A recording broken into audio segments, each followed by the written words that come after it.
Welcome to the show that punches you in the face with information. Welcome to the Enterprise Fitness Podcast. My name is Mark Otobri, and today we are going to be unpacking why the fitness industry is ruining your workout. Yes, why the fitness industry is ruining your workout. I am joined today by Master Coach Jaka and Aldrid. Aldril. It has a D. Aldril. But I say Aldrid, so the folks won't forget. That's why. Just call him Al, Coach Al. Yeah, it's called Al. So, gentlemen, why is the fitness industry ruining all of our workouts? It's confusing. And I think social media, especially now, has pronounced our ability to share information in a good way, but also perhaps in an overwhelming or confusing way. And training is certainly not exempt from that. Whether it's TikTok fitness, Instagram fitness, or Facebook fitness, if that's a thing.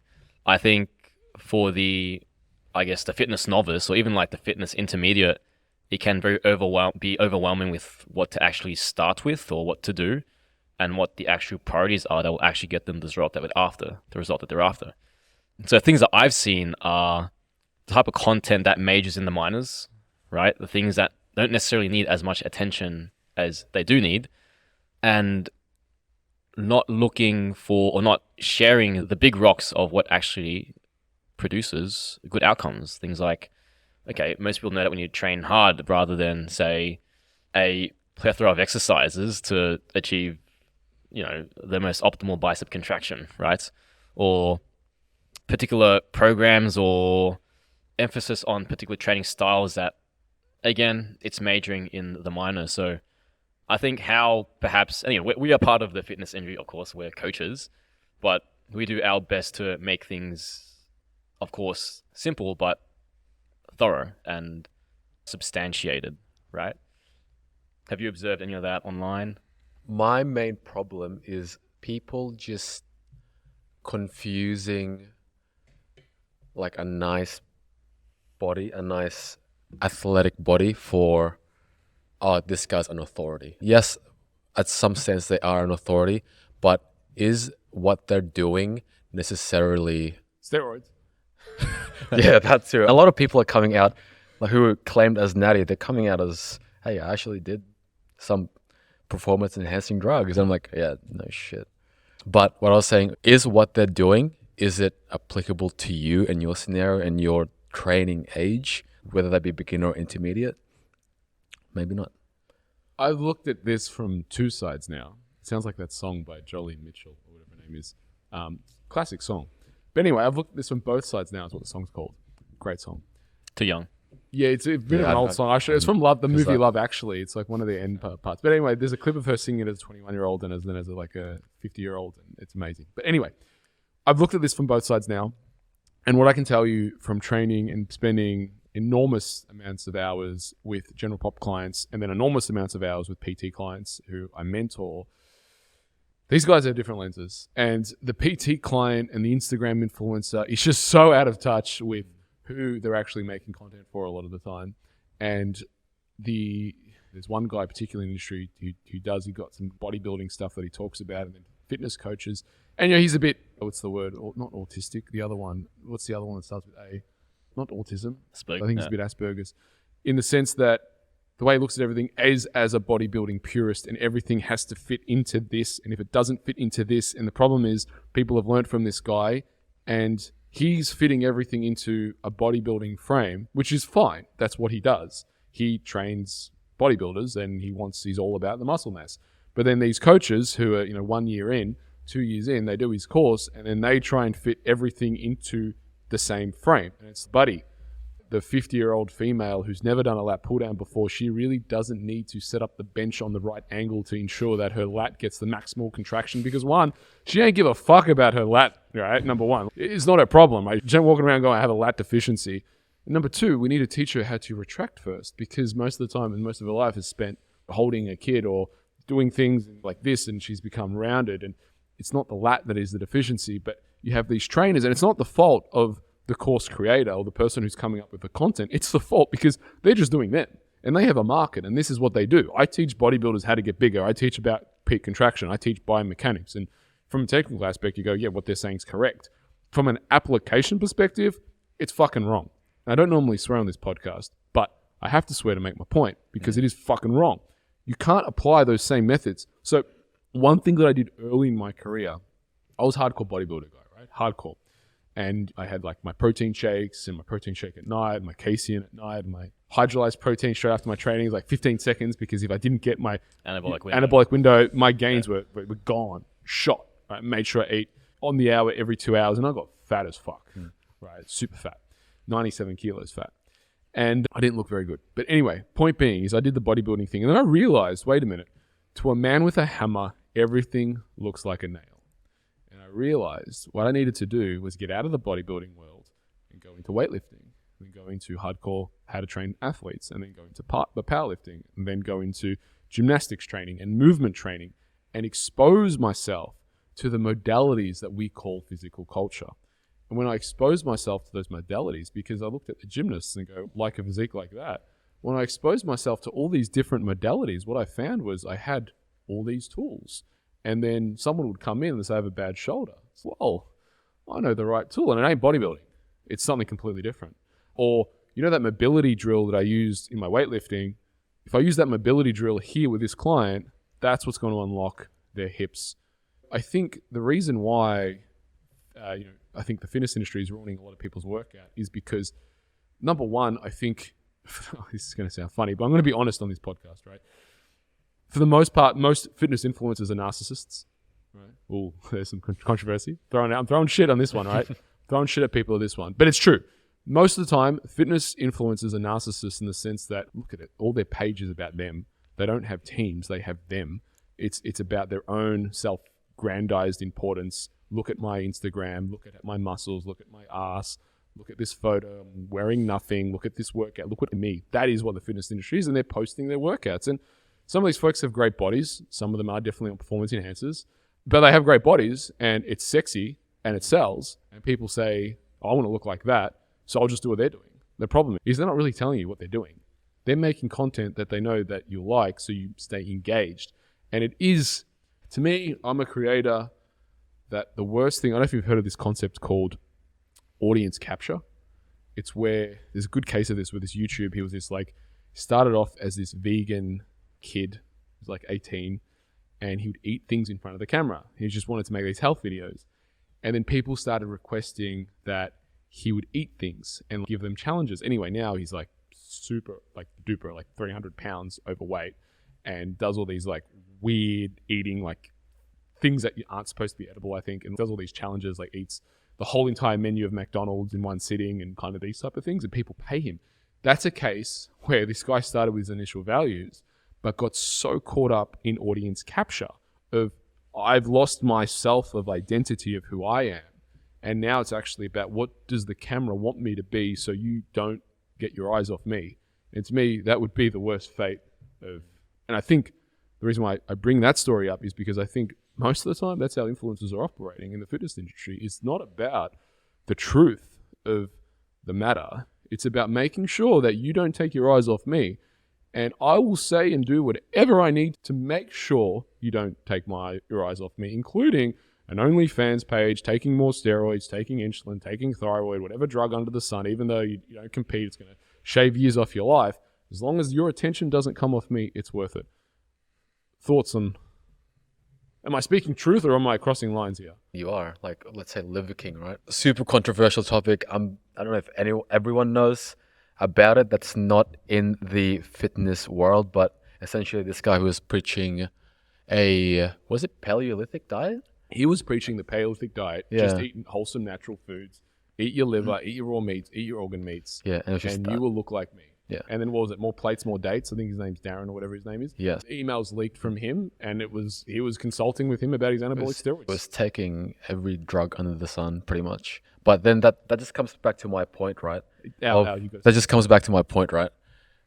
You got to start questioning, is this person really an authority, or is it more of an engagement aspect? Because this guy's new, he's doing something that we haven't seen before, but at the end of the day, just keeping things simple and prioritizing what is healthy and building the right habits that will get you very far. It was my mentor, Charles Poliquin, the late and great Charles Poliquin, said to me, wearing your underpants on the outside of wearing your undies, your boxers on the outside of your pants, it's new and it's novel, but it's not better. Yeah. It's just stupid. You're not Superman. Yeah. Also, in this gentleman's case, is also a caricature, right? Like he's a character, and I think the issue there is that people look at him and conflate his ability to coach or to preach with how he looks, right? Which is often the case with anyone with a large following, right?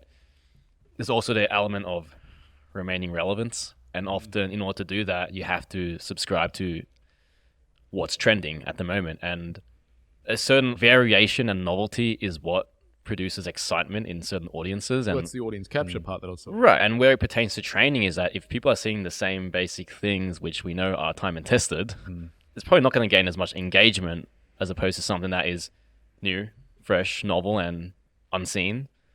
But it's like you said, it might be novel, but it not necessarily might be better.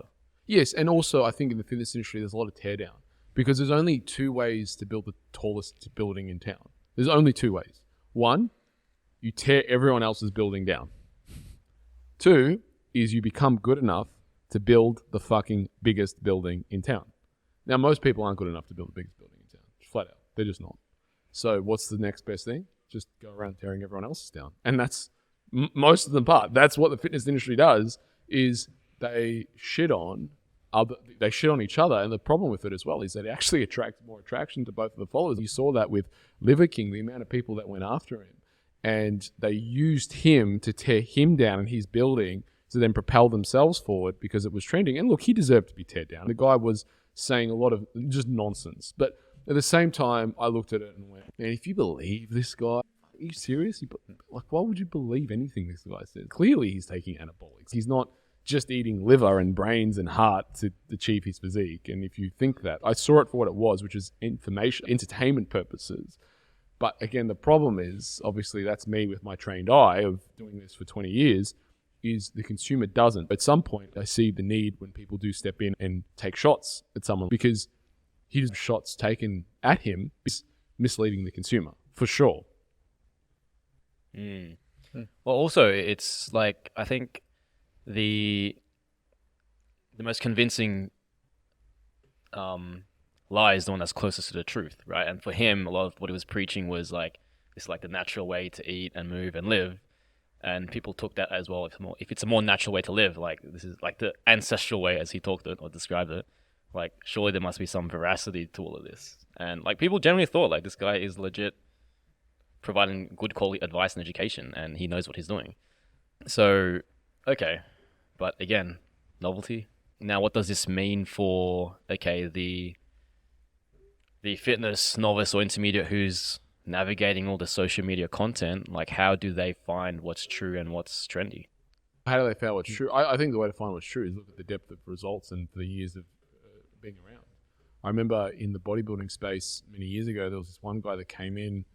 He was there for about maybe 1-2 years. He trained a heap of girls, heaps of them. He had like a train of them. And then poof, he was gone, never to be heard of again. And here I am with Enterprise. We might have anywhere from 3 to 10 people per show. Some shows are small, some shows are big, but we've been doing this for 20 years. So I've been in the industry 20 years. We've been here for 10 years. And I've been at shows for my first bodybuilding show was in 2004. And I have a lot of ins to the bodybuilding community because I've been doing this for so long. People just will say, yes, we'll give this to you or we'll do this for you because they know that I'm not going anywhere. And I think for the consumer is you need to look at the depth of the transformation of those people, like reviews, longevity. I think longevity in the fitness industry is something to be said because the reality is there isn't many that have been around 5+ years. Most will go out of business or go to another industry after 5 years, and that's not it's the reality as it is. So I think longevity, I think results speak volumes and just what people generally say. And I think those who've been able to build teams attract, again, because the fitness industry is so narcissistic, those who are actually building teams of people, I personally have more appreciation for because I know how hard it is to build a team, but then it becomes less about the individual and more about serving others and helping others. And not to say there aren't people who've done that. Of course, there are always exceptions to the rule, but I just think in the fitness industry, there's fewer. I think the reason why the fitness industry is ruining a lot of people's workout is novelties for sure. And it's this constant demand of content, wanting to be in front of the camera, wanting to be famous. And I think most influencers, particularly in the fitness industry, maybe in all industries, they want to be famous more than they want to serve the consumer. Yeah, I completely agree. It just boils down to the person, right? You have to think of, is that person, what is their purpose? Is their purpose just to influence the masses? Or is it more, I want your eyes. I want your eyes only on me. Here's some tips that probably won't serve you specifically. And yeah, it's basically it. Are they a coach or are they a, what's that term? Fitfluencer. Fitfluencer. Most of fitfluencers, Yeah. not Yeah.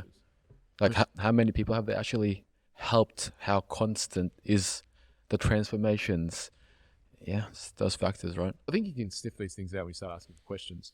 It's almost like a lot of them have their script of what they say. They're good in reels, but then you get them in a Q&A and it's Holes. yeah. That doesn't.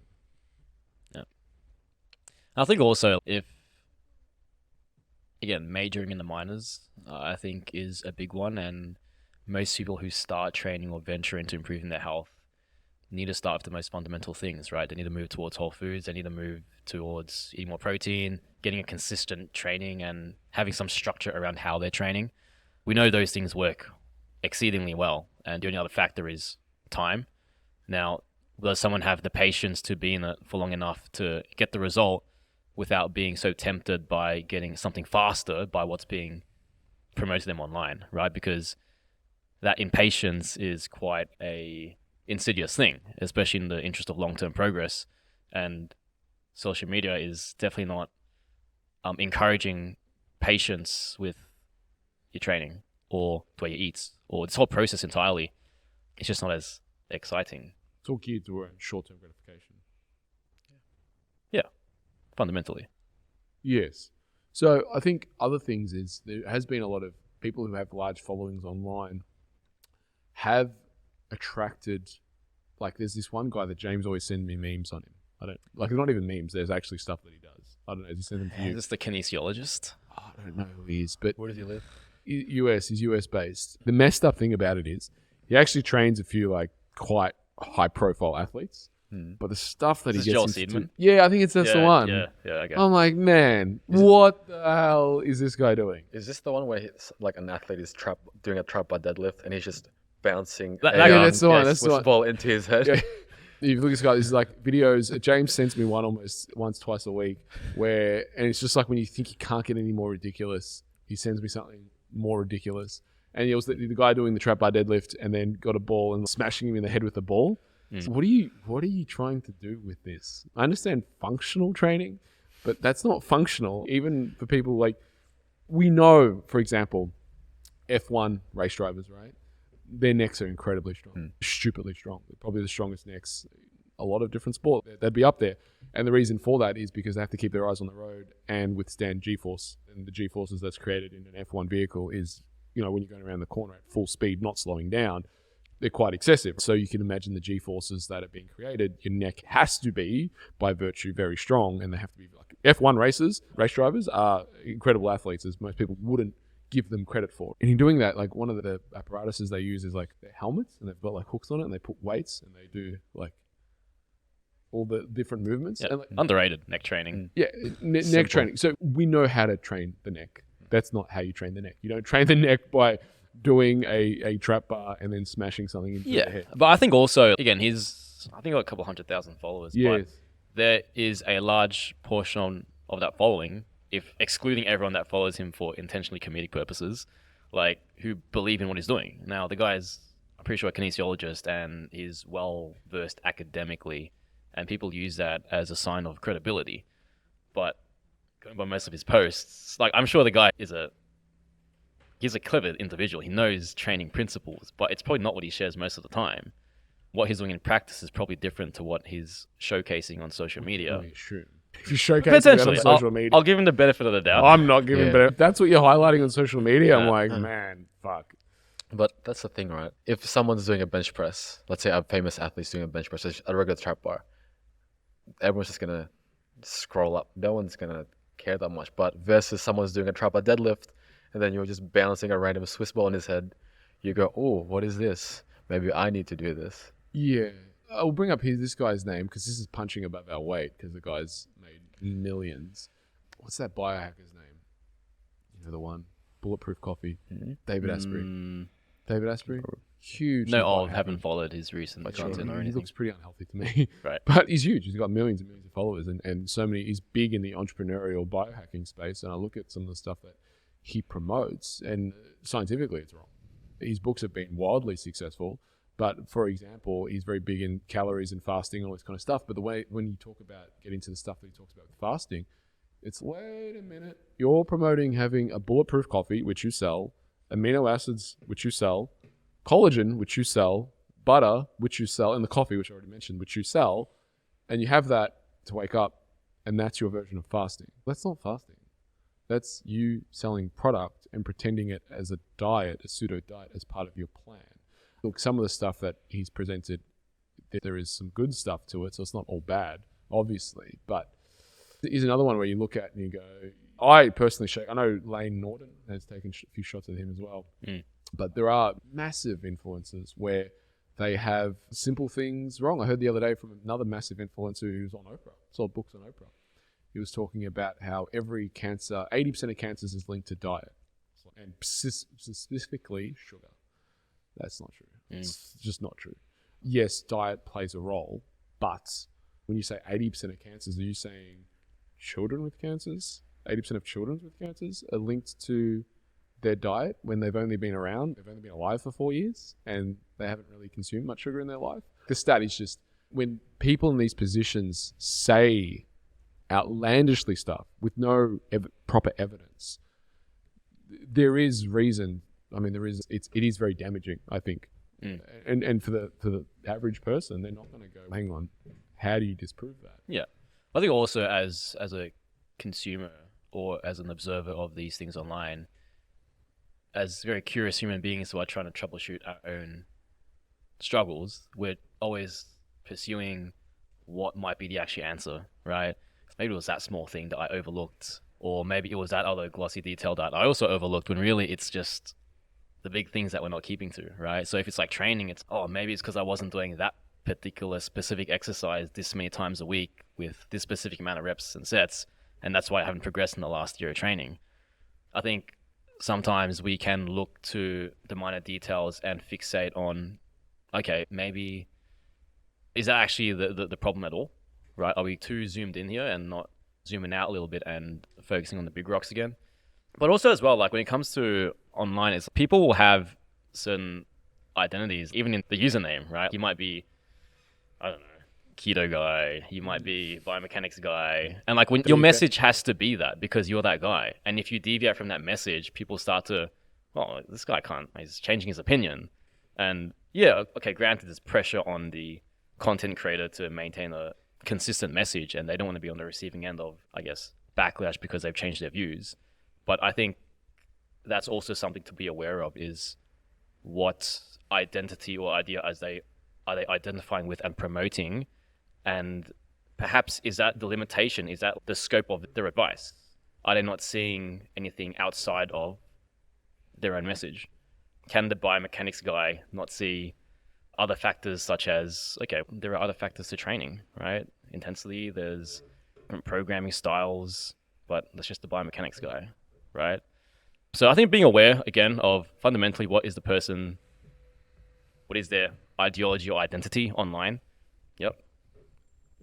Yeah. When you see someone and they're structured a certain way, very athletic, and they have that ideal body composition or body type that you want, you see that person as I want to be this person. I'm going to follow what this person does.